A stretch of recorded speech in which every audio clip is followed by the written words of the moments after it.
안녕하세요. 저는 서울 사는 50대 후반 남자입니다. 아내가 이 채널을 매우 좋아해서 자주 듣는 편인데요. 저한테도 우리한테 최근 일어났던 일을 제보하라고 해서 하게 되었습니다. 처음에는 뭐 자랑이냐고 제보하냐고 했지만 아내와 얘기하다 보니 오히려 알리고 싶더라고요. 사실 통쾌해서 요즘 인생 사는 재미가 뭔지 알게 되었거든요. 거두절미하고 바로 시작해 볼게요. 저는 충청도 시골에서 학창 시절을 보냈습니다. 여러분들이 딱 들으셨을 때 아는 유명 지역은 아니고요. 들으셔도 거기가 어디야? 하는 작은 시골입니다.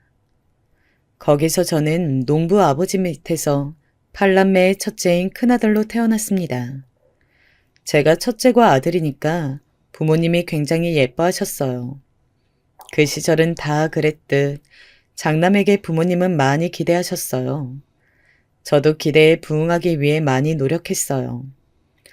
학교 갔다 돌아오면 가방을 방에 던져놓고 바로 밭으로 나가서 부모님을 도왔어요. 농사라는 게 정말 힘들잖아요.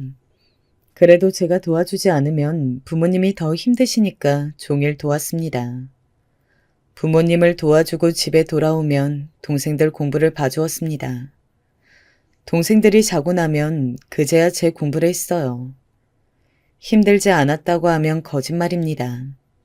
정말 힘들었지만 그 시절엔 다 그랬어요. 아마 이 사연을 들으신 분들은 저보다 더 힘들게 사셨던 분들도 분명히 많이 계실 거예요. 그때는 또 아이도 많이 낳았었기 때문에 저만 형제가 많았던 게 아니에요. 바로 제 옆집도 오남매였거든요. 아무튼 저희는 없는 살림에 하루 벌어 하루 먹고 살았어요. 아무리 농사를 열심히 지어도 남는 게 없었어요. 왜냐면 식구가 많았으니까요. 그래서 저는 동생이 7명이나 되니까 양보도 많이 했어요. 그때는 학교에 각자 도시락을 싸가지고는 했어요. 도시락을 싸가도 저는 괜찮으니 동생들에게 반찬을 더 주라고 하곤 했어요. 저는 제가 굶은 것은 괜찮아도 동생들이 굶는 건 싫었어요. 때로는 어머니가 밥이 없어서 곤란해 하시면 저는 그냥 도시락을 가져가지 않았습니다. 그냥 학교 가서 물로 배를 채우면 되니까요. 그래도 저는 부모님을 원망하진 않았어요. 우리 집이 친구들에 비해서도 많이 가난하긴 했지만 가난이 죄는 아니잖아요. 그래서 도시락을 가져가지 않거나 가져가도 많이 부실했지만 부끄러운 적은 없습니다. 하지만 아무래도 도시락은 급식이 아니라서 친구들끼리 비교를 하게 되더라고요. 다 같이 똑같은 식단을 먹는 게 아니라 도시락에서 집에 경제력 여유가 보이곤 했어요. 우리 지역에서 땅이 많고 잘 사는 집안의 친구는 정말 도시락이 무슨 3단이었어요. 저는 아직도 그 도시락의 색깔까지 기억이 나요. 하늘색 3단 도시락이었는데 부럽다기보다는 신기한 마음이 컸어요. 우리 집에선 저 도시락으로 7명이 먹어도 남을 것 같았어요. 그리고 그 친구의 도시락을 열면 저는 살면서 보지 못했던 반찬들이 있었어요.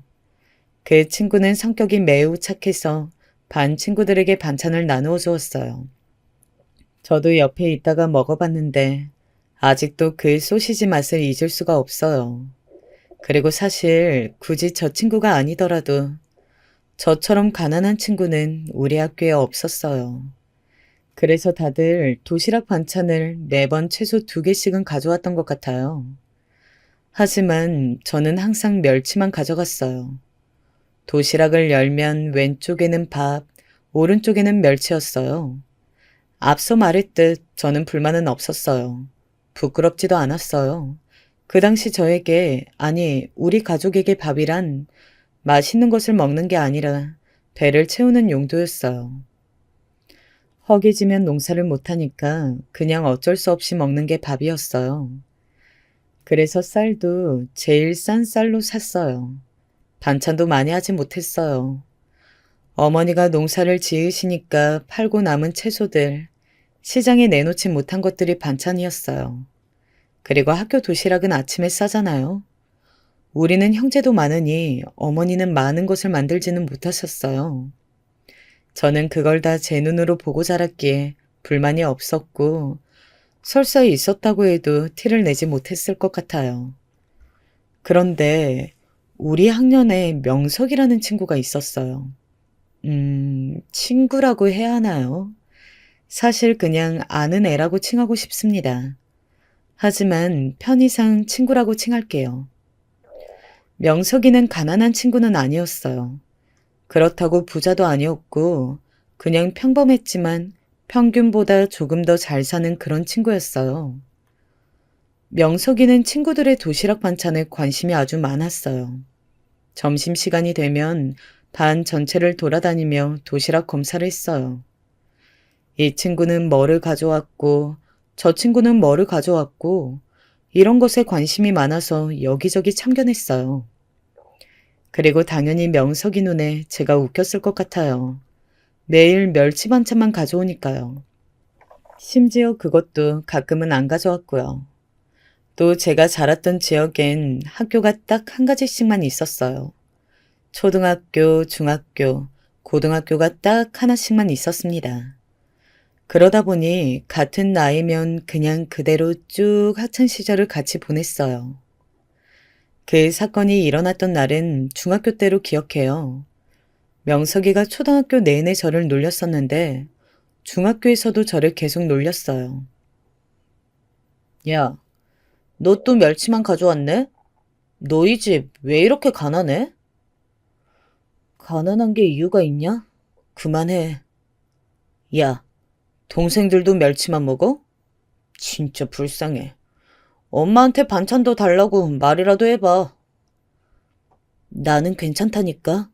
내 밥에 관심 그만 가지고 네 밥이나 먹어. 너희 엄마는 너희한테 미안하지도 않대? 나 같으면 미안해서 얼굴도 못 들 것 같아. 저는 그 순간 그동안 참아왔던 것이 폭발했습니다. 그래도 초등학교 때는 이 정도로 저를 건들지는 않았는데 중학교 올라왔더니 엄마까지 들먹이며 뭐라 하더라고요. 어머니를 욕하는데 참을 수 있는 사람이 얼마나 될까요? 우리 어머니는 그리고 자식들에게 최선을 다하셨어요.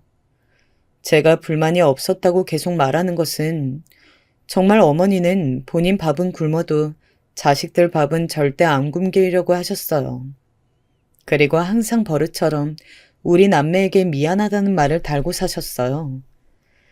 가난이 죄도 아니고 그냥 배만 채우면 그만인데 어머니를 욕하다니. 저기서 저는 정말 참을 수가 없었어요. 정신을 차려보니 제가 김명석을 때리고 있더라고요.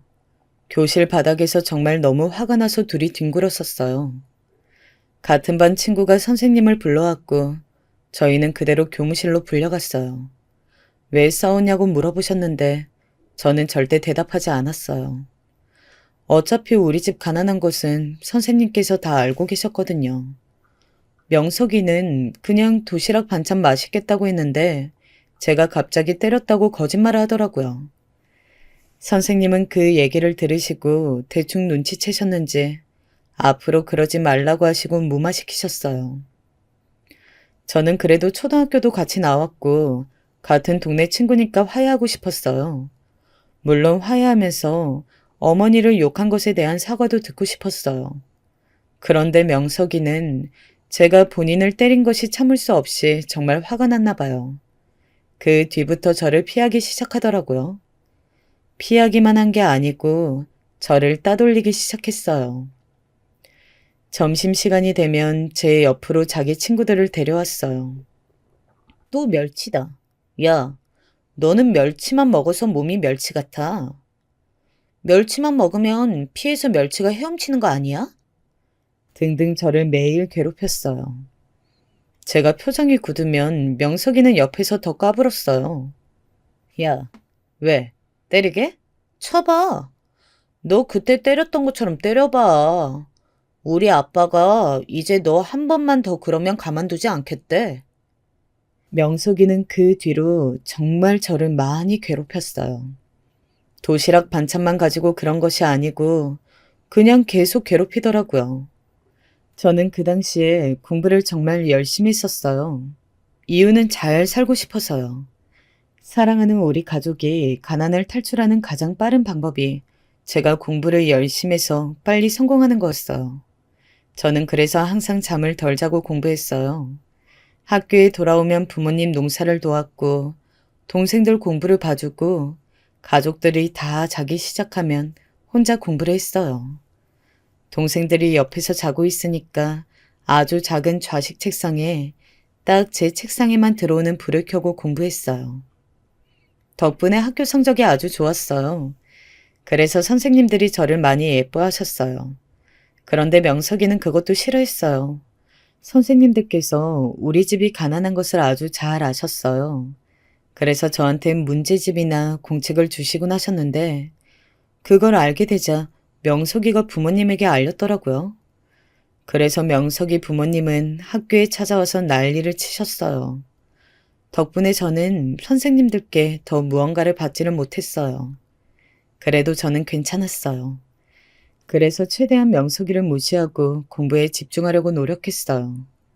그런데 명석이는 제가 본인을 무시하자 더 날뛰기 시작했어요. 저와 얘기하면 그게 누구라도 똑같이 괴롭히기 시작했어요. 단지 저와 대화를 했다는 이유에서요. 그래서 저는 자연스럽게 혼자가 되었습니다. 그리고 계속 꾸준히 저를 괴롭혔어요.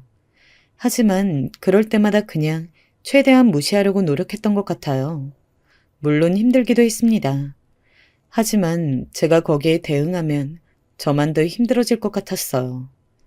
가끔은 저도 속상하니까 집에 오면 울기도 했습니다. 하지만 집에서 저는 장남이니까 티를 내지는 못하겠더라고요. 다들 저만 바라보며 사는 게 그때도 느껴졌었거든요. 동네가 워낙 좁으니 제가 괴롭힘 당하고 있다는 것을 다들 알게 되었어요. 어머니가 어느 날 저에게 혹시 도시락 반찬 때문에 그러냐고 물으신 적이 있었습니다. 저는 절대 아니라고 대답했어요. 다툼이 있었는데 그때 명석이가 마음 상한 게 컸던 것 같다고 둘러댔어요. 가난하면 도시락 반찬도 반찬이지만 사실 옷에서 티가 많이 나요. 저는 항상 똑같은 옷을 입었어요. 키가 자라면서 아버지 옷도 같이 입었습니다. 새로 옷을 많이 살 수는 없는 형편이라 최대한 물려 입고 같이 입었어요. 아버지가 농사를 지으시니까 아무래도 옷이 쉽게 더러워지고는 했어요. 그래도 저는 아무렇지 않게 입고 학교에 가곤 했어요. 그런데 그때마다 명석이가 저를 놀렸어요. 너 아버지 옷 입고 왔어? 네가 아버지 옷 입으니까 너희 아버지는 뭐 입고 농사 짓냐? 이런 말을 하며 제 앞에서 웃기지도 않는데 저런 말을 하고 혼자 과장되게 웃고는 했어요. 명석이를 따르는 추종자가 몇 명 있었거든요. 그 친구들하고 저를 둘러싸고 정말 단 하루도 빠지지 않고 괴롭혔어요. 제가 그만하라고 말했던 적이 있어요. 그런데 절대 그만두지 않더라고요. 당연한 말이겠지만요. 그렇게 중학교 시절이 지나고 고등학교에 입학하게 되었습니다. 그 당시에 저는 고등학교에 갈지 말지 정말 많이 고민했어요. 집이 가난했기 때문에 그냥 공부를 포기하고 농사를 도울까 고민했었습니다. 현실적으로 정말 학비가 부족하기도 했고 제가 학교에 가서 공부할 시간에 농사일을 도우면 더 우리 가족에게 도움이 될 것 같았어요. 하지만 제가 공부를 곧잘 했기 때문에 학교 선생님들이 강력하게 주장하셨어요. 제가 무조건 고등학교에 진학해야 한다고 하셨습니다. 이미 우리 집 사정을 잘 아시는 분들이셔서 저는 그냥 말했습니다. 선생님, 우리 집에 돈이 많지 않아요. 당장 고등학교에 가게 된다면 학비가 모자랄 것 같아요. 선생님들은 다 안타깝다고 하셨어요. 제 공부 능력이 아까우셨나 봐요.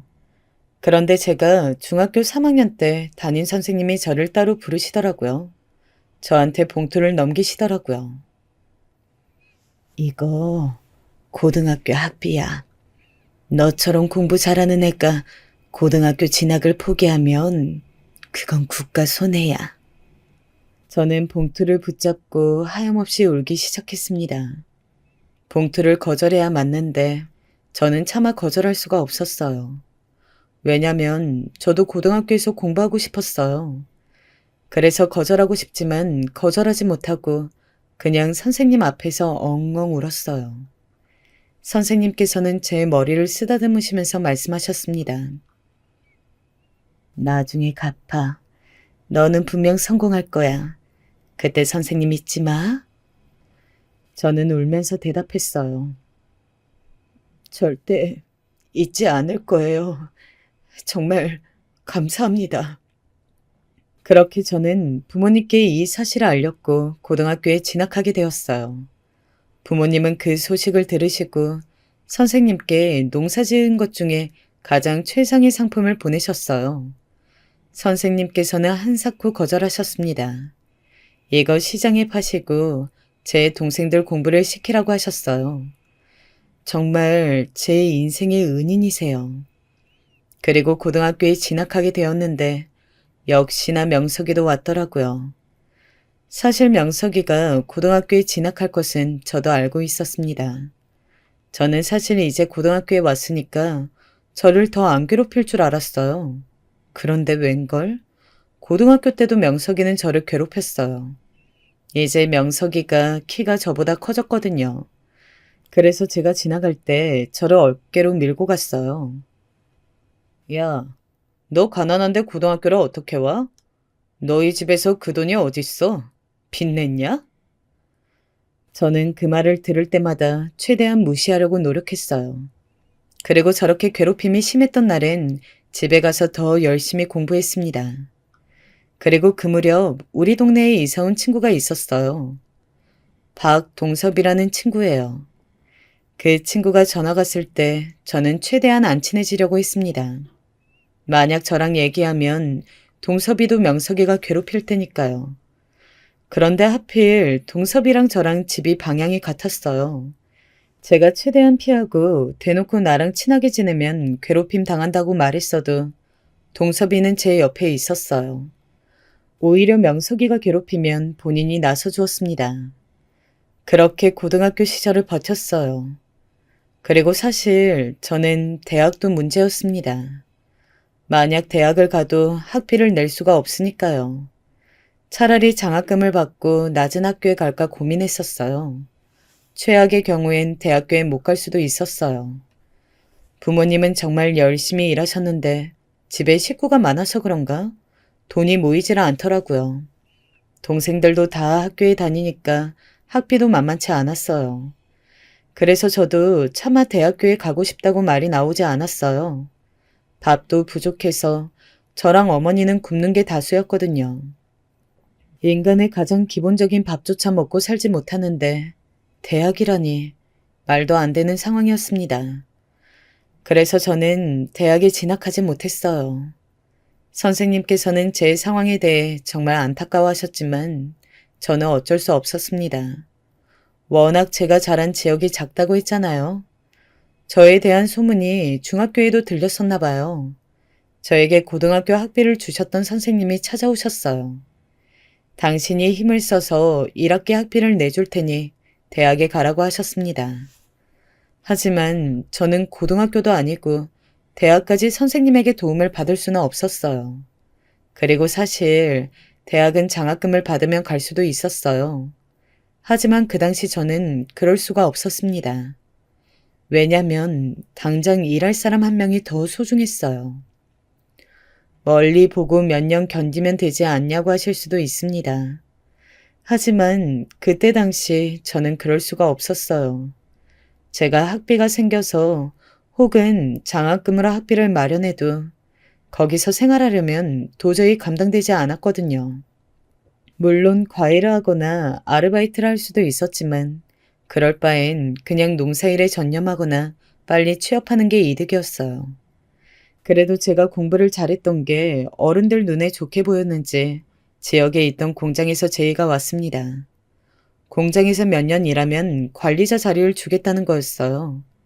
저는 빨리 돈을 벌고 싶어서 알겠다고 승낙하고 그 공장으로 가서 일하게 되었어요. 공장 일은 처음 해보는 거였는데 정말 힘들더라고요. 학교 다니며 공부하던 것과는 정말 차원이 달랐어요. 온몸을 사용해야 하니까 퇴근하면 녹초가 되었습니다. 공장은 식품 공장이었는데 그래서 작업복을 입어도 제 몸에는 음식 냄새가 항상 배어 있었어요. 아직도 그때의 저한테 나는 냄새가 잊히지 않아요. 저는 정말 쉬는 날도 반납하고 열심히 일했어요. 동생들도 돌봐야 했기 때문에 저는 기숙사에 살지 않았어요. 그래서 항상 지친 몸으로 출퇴근을 했습니다.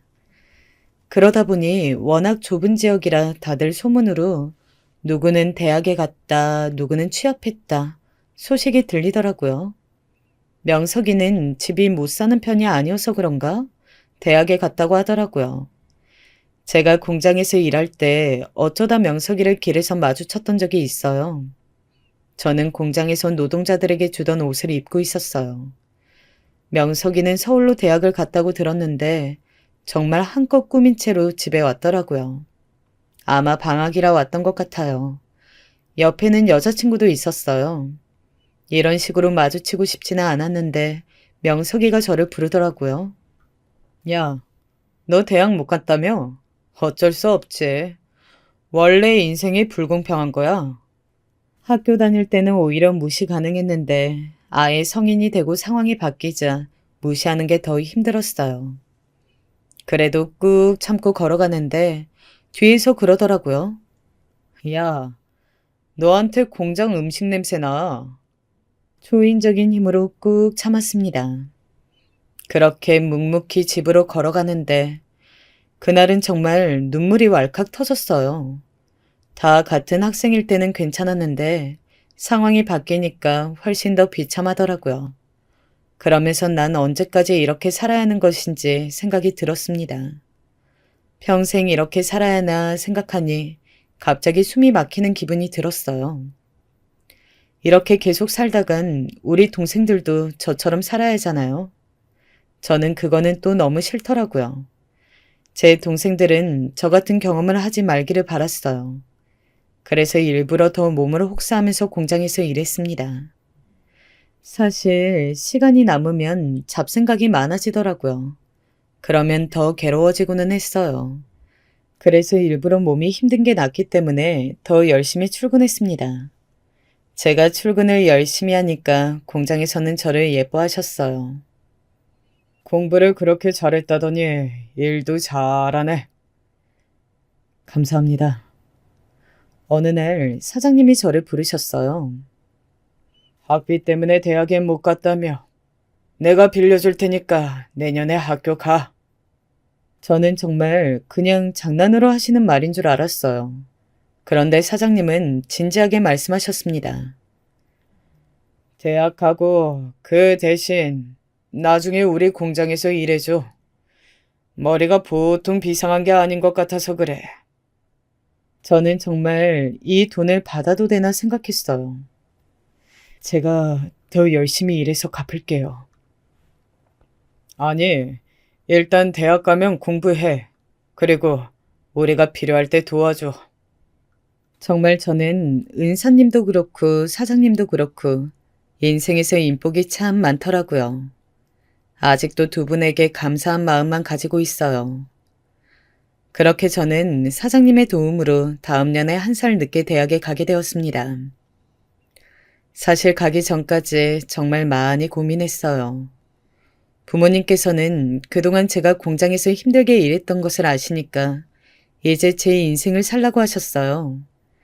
제가 돈을 받으면 그대로 집에 가져다 주었거든요. 아버지가 저에게 그러시더라고요. 네가 대학에 가지 못하면 내가 미안해서 눈을 못 감을 것 같다. 아들, 그동안 너무 고생 많았어. 저는 그렇게 대학에 가게 되었어요. 1년 동안 공장에서 벌었던 돈으로 생활했고 방학 때는 집으로 내려와서 공장에서 일했습니다. 사장님은 이렇게 방학마다 오지 않아도 좋다고 하셨지만 저는 그냥 그게 제 마음이 편했어요. 군대 가기 전에는 그렇게 방학마다 공장에서 온몸을 바쳐서 일했고 군대를 다녀와서는 사장님의 회계와 운영을 도와드렸습니다. 대학에서 경제를 전공했거든요. 최대한 사장님에게 도움이 되는 방법을 찾아서 교수님에게도 물어보고 여기저기 정보를 많이 얻어서 도와드렸습니다. 사장님은 대학 보낸 보람이 있다고 정말 감사해 하셨어요. 그렇게 대학을 졸업할 때쯤 사장님이 저에게 진지하게 말씀하셨습니다. 저만 괜찮으면 공장에서 일해달라고 하시더라고요. 사실 그때 대기업 면접도 많이 봤던 상태였어요. 합격도 해서 내심 가고 싶은 마음도 사람이니까 당연히 있었습니다. 하지만 제 인생을 이렇게 만들어주신 것은 공장 사장님이시잖아요. 배신할 수가 없었어요. 그래서 바로 승낙하고 사장님 밑에서 일하게 되었습니다. 사장님은 마치 저에게 아버지 같은 분이세요. 저한테 정말 고맙다고 자주 말씀하셨어요. 그리고 사장님에게 따님이 한 명 있었어요. 저보다 3살 어렸는데 처음 만났을 때는 고등학생이었어요. 제가 대학생 때 방학마다 내려가면 그 딸도 항상 공장에 있었어요. 제가 정식으로 공장에서 일하게 되자 따님이 저에게 진지하게 고백했습니다. 저를 처음 봤을 때부터 좋아했었대요. 저는 사실 처음에는 거절했어요. 제가 잘해줄 자신이 없었거든요. 그렇지만 저에게 계속 만나자고 했었고 사장님도 적극적으로 나섰습니다. 내가 자네라면 우리 딸을 맡길 수 있어. 자네 하는 것만 보면 우리 딸 고생 안 시킬 것 같아. 설마 자네 우리 딸이 마음에 안 드나? 아니요, 그건 절대 아니고. 그럼 만나보게. 워낙 따님이 예쁘게 생겼었기 때문에 마음에 들어하지 않았던 것은 당연히 아니었습니다. 그냥 제가 자신이 없어서 그랬던 거였는데 얼떨결에 예쁜 여자친구도 사귀게 되었어요. 저는 그렇게 공장에서 일도 열심히 하고 여자친구와도 예쁘게 만나게 되었습니다. 그리고 정말 자연스럽게 여자친구와 결혼까지 약속하게 되었어요. 저는 사실 제 입으로 제가 결혼하자고 절대 말하지 못하겠더라고요. 왜냐하면 우리 집은 여자친구 집과 다르게 부자도 아니고 저는 동생도 7명이나 있는 장남이잖아요. 그런데 여자친구와 사장님, 지금은 이제 장인어른이시죠?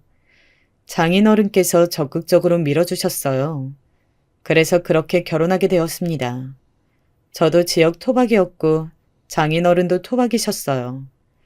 그래서 저와 아내의 결혼은 정말 지역에서 큰 화제였습니다. 저보고 어른들이 착하게 살더니 복받았다고 하셨어요. 아무래도 아내는 지역에서 큰 공장의 외동딸이었으니까요. 저도 그걸 아니까 아내에게 더 잘하려고 노력했어요. 그렇게 결혼하게 되니 장인어른은 저를 더 신뢰하기 시작하셨어요. 아, 장모님은 안 계세요. 아내 초등학교 때 돌아가셨어요. 그래서 장인어른이 아내를 더욱 아끼셨습니다. 그렇게 아끼는 딸과 저를 결혼시키다니 저를 상당히 신뢰하셨던 것 같아요. 저도 그걸 아니까 더 장인어른과 아내에게 잘하려고 했고 공장에서도 열심히 일했어요. 제가 실제로 공장에서 노동자로 일했던 기억이 있으니까 더 애정이 컸던 것 같아요. 그렇게 저와 아내는 아이도 가지게 되었습니다. 성별은 예쁜 공주님이었어요. 세상에 제 아이가 태어나니까 더 열심히 일하게 되었어요. 아무래도 제가 인생을 책임져야 하는 존재가 있으니까 그랬어요.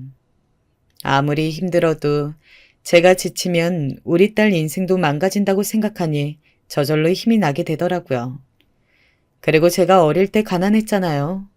그래서 딸한테는 그런 경험을 절대 안겨주고 싶지 않았어요. 그래서 정말 열심히 일했습니다. 그런데 우리에게 잊을 수 없는 일이 일어났어요. 바로 공장이 부도가 났습니다.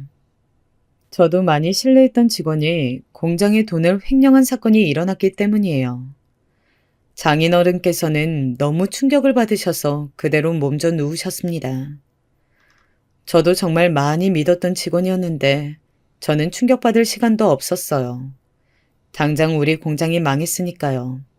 배신감을 느낄 시간도 없었습니다. 그저 저는 최대한 공장을 살려보겠다고 이리 뛰고 저리 뛰었어요. 장인어른께서 그렇게 병실에 누워 계시고 아내는 절망해서 매일 울었어요. 그리고 저에겐 아이도 있었잖아요. 사실 부도가 나고 제일 먼저 들었던 생각은 우리 딸 어떡하지 라는 생각이었습니다. 직원이 돈을 횡령해서 우리 공장이 망하면 우리 딸도 가난하게 살아야 하는 건지 생각이 가장 먼저 들더라고요. 그리고 그 생각이 들자마자 계속 공장을 살려보려고 열심히 뛰어다녔어요. 하지만 정말 하늘도 무심하시지. 공장은 그대로 망하게 되었습니다.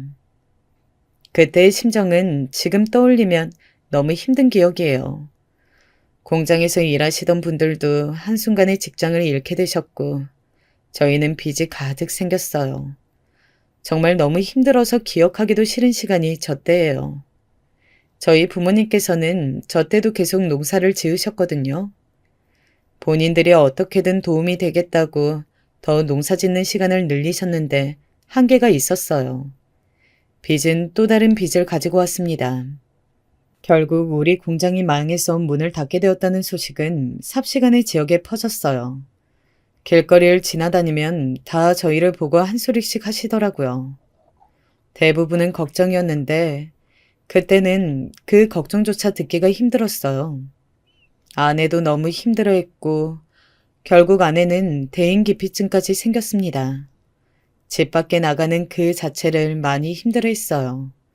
그래서 제가 딸의 유치원을 데려다주고 병원도 다니고 있는데 그때마다 사람들이 저희를 보고 수군거리더라고요. 장인어른은 우리 공장이 결국 문을 닫게 됐다는 것을 들으신 후 상태가 더 안 좋아지셨습니다. 충격을 심하게 받으셔서 말도 잘 하지 못하셨어요. 그리고 제 동생들이 아직 그 지역에서 학교에 다니고 있었잖아요. 학교에 갈 때마다 친구들이 부도 얘기를 하니까 많이 힘들어했습니다. 저는 정말 너무 속상했지만 제가 슬퍼할 시간이 없다고 점점 느꼈어요. 결국 저희는 가족 다 같이 다른 지역으로 이사가게 되었습니다. 아내는 이미 대인기피증 때문에 너무 힘들어 했었기 때문에 적극 찬성했어요. 부모님과 제 동생들도 동네에서 너무 많은 관심의 대상이 되니까 다들 찬성했습니다. 그렇게 큰 반대 없이 우리는 다른 지역으로 가게 되었어요. 사실 이때 결정은 내렸지만 정말 속상하더라고요. 저는 태어나서 대학 시절을 제외하면 이 지역을 떠난 적이 없어요. 그런데 성공해서 떠나는 게 아니고 망해서 떠나게 되니까 정말 너무 씁쓸하고 슬프더라고요. 그래서 혼자 얼마나 울었는지 몰라요. 집에서 울면 다들 슬퍼할 때니까 혼자 우리가 농사짓던 땅에 가서 울었습니다. 그 땅은 제가 초등학교 때부터 고등학교 다닐 때까지 항상 학교 끝나고 와서 일을 돕던 그 땅이에요. 우리 농사 짓는 땅을 보는데 하염없이 눈물이 나오더라고요. 결국 다른 지역으로 이사가면서 그 땅을 팔아서 정착금을 마련했거든요. 제 인생이 부전당하는 느낌이 들었어요. 땅이 뭐라고 그렇게 느끼냐고 하실 수도 있어요. 하지만 그 땅 덕분에 제가 학교도 다니고 부모님이 돈도 버시고 우리 가족의 생계수단이었어요. 그리고 그날 생각했어요. 나는 무슨 일이 있어도 성공해야겠다고 혼자 얼마나 다짐했는지 몰라요. 그렇게 우리는 아주 큰 트럭을 타고 밑지방으로 내려가게 되었습니다. 아버지 친척이 계신 지방이었어요. 시골이 다 거기서 거기라고 생각하실 수도 있지만 확실히 다르긴 하더라고요. 거기서 저는 일단 닥치는 대로 일을 했어요. 전입신고부터 학교 다니는 동생들 학교도 보냈고 우리 아내와 딸도 있으니까 정말 그냥 밤낮 없이 일했습니다. 제가 조금이라도 쉬면 우리가 식구가 워낙 많으니까 밥을 못 먹는 상황이 생기더라고요. 그 당시 살도 정말 많이 빠졌어요. 하지만 저는 힘들었지만 힘들다고 말할 수 없었어요. 제가 책임져야 하는 상황이었으니까요. 그리고 횡령 직원은 결국 잡혔지만 갚지 않고 감옥에 들어간다고 하더라고요. 저희가 받을 수 있는 돈이 없다는 걸 알게 되었던 날도 저는 일을 했습니다. 장인어른께서는 병원에 계속 누워 계셨어요. 그렇게 우리 가족들은 학교 다니는 동생들을 제외하고 성인들은 모두 다 일을 했어요. 그냥 정말 닥치는 대로 했다는 말이 정답이에요. 특히 저는 몸 쓰는 일을 하면 돈을 많이 받았기 때문에 정말 많이 일했어요. 하루도 쉬지 않았습니다. 그렇게 돈을 조금씩 모으며 힘들게 살았어요. 몸도 마음도 이대로 더 버틸 수 있을까 생각이 들 정도로 극한으로 일했어요.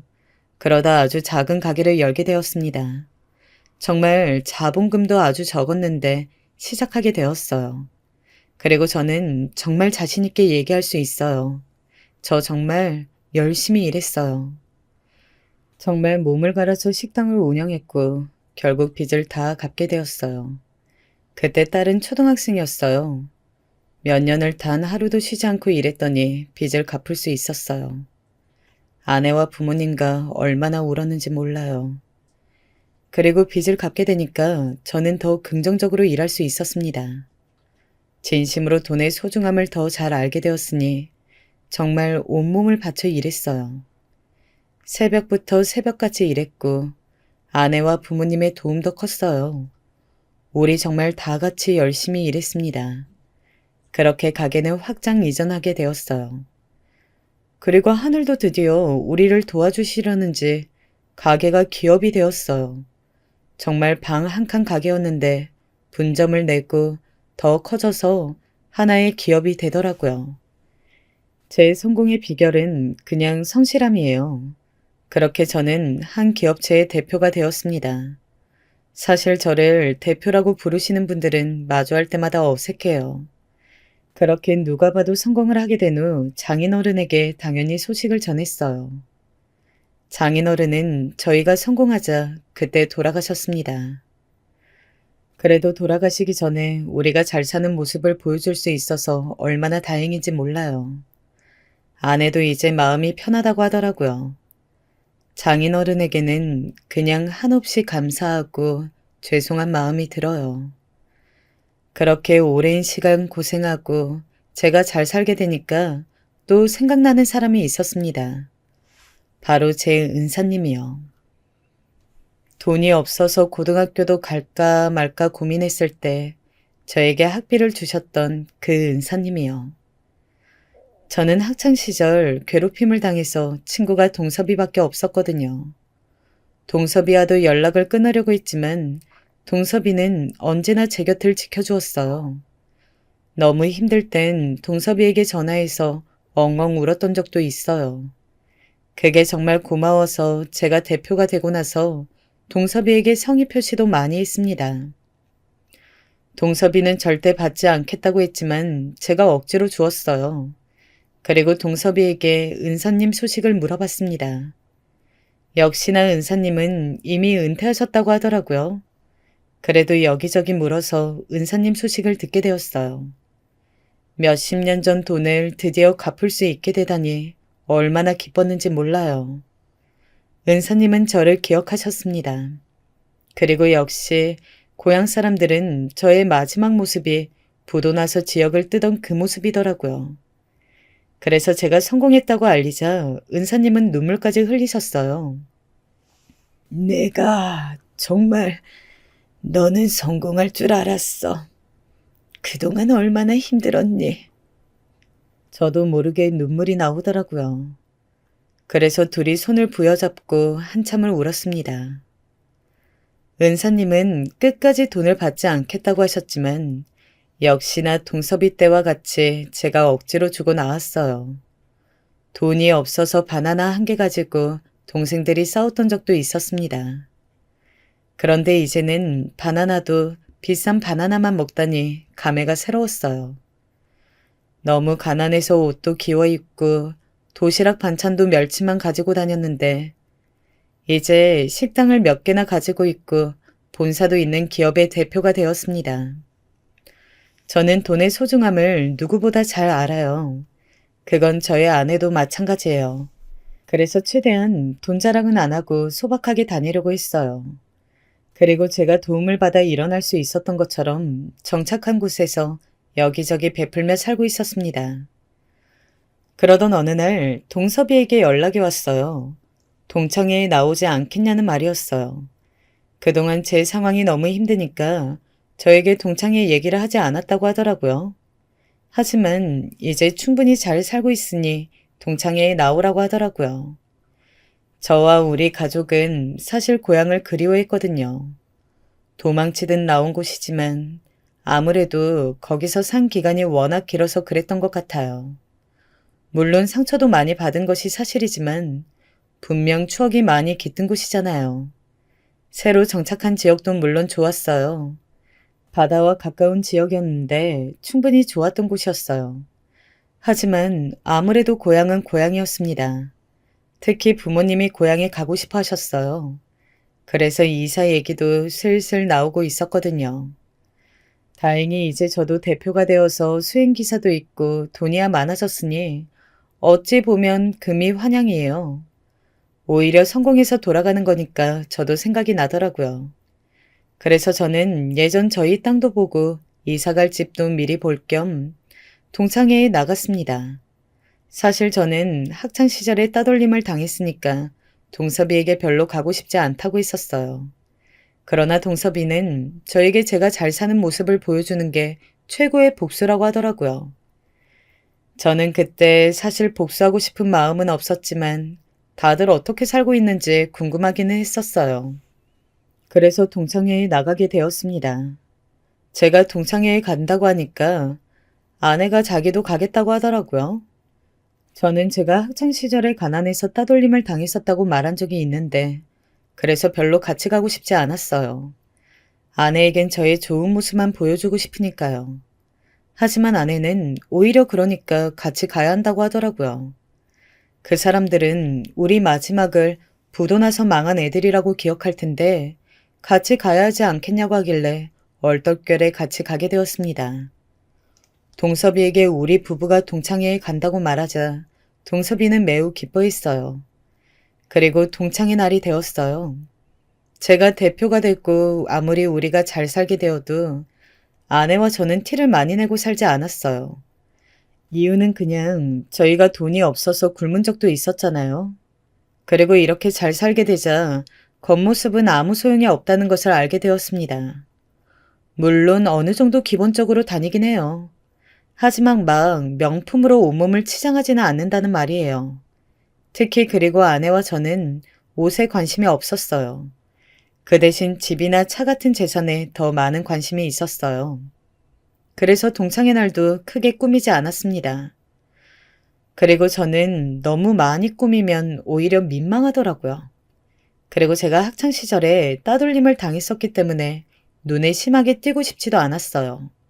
사실 우리 부부를 못 알아볼 것 같더라고요. 그래서 가서 동섭이 옆에 앉아서 그나마 착했던 친구들과 얘기하고 있었습니다. 그런데 엄청 시끄러운 곳이 있길래 거기를 봤더니 역시나 명석이가 와 있더라고요. 지금 와선 저도 꿀릴 것이 없으니까 당당했지만 그냥 보기만 해도 싫더라고요. 학교 다닐 때도 그렇고 제가 공장에서 일할 때 마주친 적도 있다고 했잖아요. 그때도 태도가 너무 별로여서 별로 그냥 마주하고 싶지 않았어요. 조용히 지나갔으면 좋겠다고 생각했죠. 하지만 명석이는 그 성격이 어디 가지 않는지 저를 보자 아는 척을 하더라고요. 동섭이가 말렸지만 제가 오히려 그러지 말라고 말렸어요. 야, 이게 누구야? 세상에. 아니 어떻게 지냈어? 말해봐. 너희 요즘 아직도 힘들어? 그냥 그럭저럭 잘 지내. 아니, 잘 지낸다고? 너희 망했잖아. 아, 미안. 내가 너무 적나라하게 말했나? 저는 그때는 표정 관리가 되지 않더라고요. 그래도 동창이라 사람도 많은데 너무하다고 생각했죠. 동섭이가 나서려고 하길래 제가 또 말렸습니다. 그런데 명석이가 거기서 멈추지 않고 제 아내에게 말을 걸더라고요. 아이고, 재수씨. 그 옷 어디서 샀어요? 시장? 그러게, 왜 능력 없는 놈한테 시집을 갔어요? 사서 고생하는 방법도 가지가지다. 저는 어릴 때부터 저한테 뭐라 하는 것을 참을 수 있었어요. 하지만 제 가족을 건들면 저는 절대 가만히 있지 못해요. 이제 저도 더 못 참고 나서려는 순간 때마침 수행기사가 들어오더라고요. 수행기사의 얼굴을 보자 갑자기 잡혀있던 일정이 생각났어요. 대표가 된 이후 가장 비슷하면서도 달라진 점은 시간이 너무 없다는 거예요. 밤낮 없이 일할 때도 시간이 없었지만 지금과 약간 성격이 달랐어요. 대표님, 이제 귀가하실 시간입니다. 저한테 수행기사가 말하자 정말 그 동창회장이 찬물을 끼얹는 것처럼 순식간에 조용해지기 시작했어요. 아, 잠시만요. 수행기사에게 나가 있으라고 하고 저는 조용히 지갑에서 제 명함을 꺼냈습니다. 그리고 김명석에게 명함을 건넸어요. 그 전까지 동창회 하는 장소인 가게가 떠나가라 시끄럽게 하던 김명석은 얼굴이 새빨개진 채 아무 말도 하지 못했어요. 그리고 조용히 가게를 나갔습니다. 아니, 나간 게 아니고 도망갔다고 해야 하는 게 맞는 것 같아요. 명석이가 가게를 나가자 친구들이 다 저에게 다가와서 말을 걸기 시작했습니다. 뭐야, 너희 부도난 거 아니었어? 일부러 말 안 걸고 있었는데? 대표님? 뭐야? 아, 근데 원래 공부 잘했잖아. 아니, 정말 잘 됐다. 자랑 더 해봐. 다들 앞다투어 저와 아내에게 다가왔어요. 부담스럽긴 했지만 기쁘지 않다면 거짓말이에요. 그냥 덤덤하게 말했어요. 부도 나서 아버지 친척 지역으로 갔어. 거기서 진짜 미친 듯이 몇 년간 고생하고 지금 사업이 잘 풀려서 기업 대표가 되었어. 제가 이렇게 말하자 다들 너무 잘 됐다고 칭찬해 주었어요. 그러면서 어릴 때는 명석이 때문에 미안했다고 하더라고요. 그냥 저도 그건 너무 오래됐고 기억나지 않는다고 했어요. 내가 이제 고향에 다시 오고 싶더라. 그래도 고향밖에 없더라.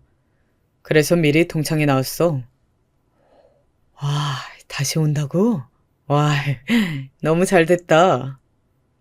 제가 다시 온다는 말이 들리자 고향에 계속 남아있던 주민들도 반겨주었습니다. 제가 성공해서 돌아오자 그동안 얼마나 힘들었냐고 알아봐 주시는 분들도 계셨어요. 그래서 순조롭게 우리 가족은 다시 고향으로 돌아오게 되었습니다. 부모님은 다시 고향에 돌아오니 정말 좋아하셨어요. 그리고 예전에 저희가 살던 집과 땅을 그대로 다시 매매했어요. 예전처럼 가난하게 살지 않고 똑같은 공간에서 풍족하게 살게 되니까 참 감회가 새롭더라고요. 어머니는 예전 생각이 나는지 계속 우셨습니다. 명석이는 그렇게 동창에서 나가고 정말 조용하게 살더라고요. 길을 걷다 마주쳐도 저는 그냥 인사를 하려고 했는데 빙 돌아서 가는 게 제가 느껴질 정도였어요. 그리고 동섭이에게 물어보니 너무 조용하게 산다고 하더라고요. 저야 잘 됐죠. 그리고 동생들도 고향에 돌아오니 정말 좋아했어요. 마지막 기억이 좋지는 않았어도 그래도 고향이니 친구들도 그대로 있으니까요. 저도 길을 걷는데 예전에 제가 떠오르더라고요.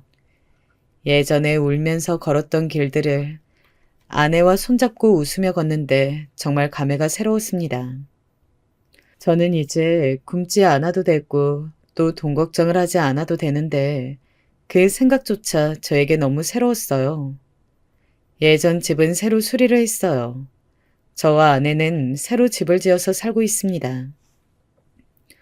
땅은 이제 농사를 짓지는 않아요. 그래도 그냥 보기만 해도 울컥해지는 그런 감정이 들어요. 우리 가족 다 똑같은 마음이더라고요. 고향에 다시 온 것은 우리 가족은 절대 후회하지 않아요. 장인어른도 고향으로 데리고 왔어요. 워낙 고향을 사랑하셨던 분이셔서 옮겨드렸어요. 만약 살아계셨으면 누구보다 좋아하셨을 걸 생각하니까 눈시울이 붉어지기도 했습니다. 그리고 저는 제가 이렇게 대표가 되어서 잘 살 수 있는 것도 다 저를 도와주신 분들 덕분이라고 생각해요.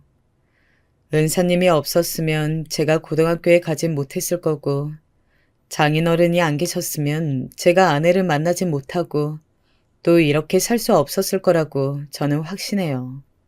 그래서 저는 고향으로 돌아오자마자 제일 먼저 한 일이 학교에 장학금을 주는 것이었어요. 확실히 요즘은 사람들이 다 먹고 살만해졌는지 제가 학교 다닐 때처럼 학교 다니기 힘든 애들은 많이 없다고 하더라고요. 저는 그 소리를 듣자마자 저도 모르게 그것 정말 다행이라고 했어요. 학비가 없어서 학교에 다니지 못하는 그 심정이 얼마나 비참한지 저는 잘 알고 있으니까요. 그래서 우리 회사에 다니는 직원들의 자식들은 무조건 학비가 무료예요. 회사 복지랍니다. 그리고 저는 직원들이 먹는 것도 마음껏 먹을 수 있게 하고 있어요. 요즘 세상이 많이 좋아졌다고 해도 여전히 돈이 없어 굶는 아이들이 많은 거 혹시 알고 계시나요? 다행히 제 기업이 식품 관련이라 저는 사회복지 차원으로 결식 아동을 돕고 있어요. 정말 제가 직접 겪었던 일들이라 손쉽게 어떻게 도와줘야 좋을지 생각이 나오더라고요. 그리고 명석이는 어떻게 되었냐고요? 그냥 뭐 조용히 사는 것 같아요. 더 동창회에 나와서 잘난 척하거나 그러지 않아서 좋다고 동섭이가 말하더라고요. 저는 사실 이제 명석이에 대한 악감정도 다 사라졌어요. 그냥 저를 괴롭혔던 그 기억에 사로잡혀서 거기에 계속 매몰되느니 제가 베풀며 사는 것이 저에게 훨씬 좋은 것 같아요. 그래서 자연스럽게 제 머릿속에서 사라졌어요. 그 대신 여기저기 많이 베풀고 있어요. 하나밖에 없는 우리 소중한 딸에게도 주위에 힘들게 사는 친구가 있으면 도와주라고 하고 있어요. 서로 돕고 사는 사회가 좋잖아요. 저는 다른 것은 몰라도 돈이 없어서 굶거나 학교에 다니지 못하는 아이가 없었으면 좋겠습니다. 슬프게도 아직 그런 아이가 참 많더라고요. 저는 제가 할 수 있는 최대한으로 아이들을 돕고 있어요. 이제 겨울이 다가오네요. 겨울에 배고프면 더 슬프거든요. 제가 직접 경험해봐서 잘 알아요. 저는 고향에서 가족들과 행복하게 베풀며 살도록 노력하겠습니다. 제 얘기 들어주셔서 정말 감사합니다. 아내가 신청해보려서 했는데 재밌게 들으셨으면 좋겠어요. 힘든 일이 있어도 다 어떻게든 살아날 방법이 있더라고요. 요즘 많이 힘드신 분들 많으실 텐데 제 얘기 생각하시며 나중에 내가 더 잘 되려고 일어나 보다 생각하셨으면 좋겠습니다. 힘드시겠지만 최대한 긍정적으로 살아가려 노력하면 하늘도 알아주는 것 같더라고요. 제가 워낙 가난했다가 잘 살게 되어서 그런가 자꾸 말이 길어지네요. 여러분, 아무리 힘들어도 포기하지 마세요. 정말 마지막으로 인사드릴게요. 제 얘기 들어주셔서 감사합니다.